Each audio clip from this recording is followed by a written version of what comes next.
কেউ কারো রিজিকে ভাগ বসায় না, কেউ না। আমরা অনেকে মনে করি যে আমি ওকে দিলাম, ওকে খাওয়াইলাম, আমি বোধহয় খাওয়াইলাম। না, সে আপনারটা খায় নাই, সে তার রিজিকই খেয়েছে।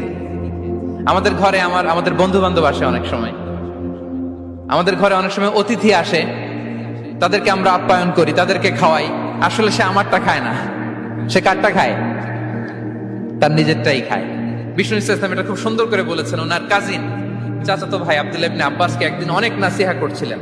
করতে করতে এক পর্যায়ে তিনি বললেন, ওয়া আলাম, ইবনে আব্বাসকে বলছেন, ওয়া আলাম আন্না মা আসাবাকা লাম ইয়াকুন লিইখতিআক ওয়া মা আখতাআকা লাম ইয়াকুন লিইউসিবাক। আব্দুল্লাহ, জেনে রেখো, যেটা তুমি পাওয়ার এটা তুমি কোনোদিন হারাবা না। যেটা তোমার হওয়ার কথা ছিল ওটা তুমি কোনোদিন মিস করবা না। আর যেটা তুমি পাওয়ার কথা না, গোটা বিশ্বের সব শক্তিকে হাতের মুঠোয় আনলেও সেটার দেখা তুমি পাবে না, পাবে না।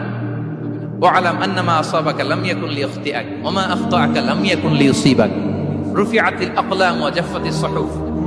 আব্দুল্লাহ, রিজিক নিয়ে চিন্তিত হয়ো না, রিজিক নিয়ে পেরেশান হয়ো না।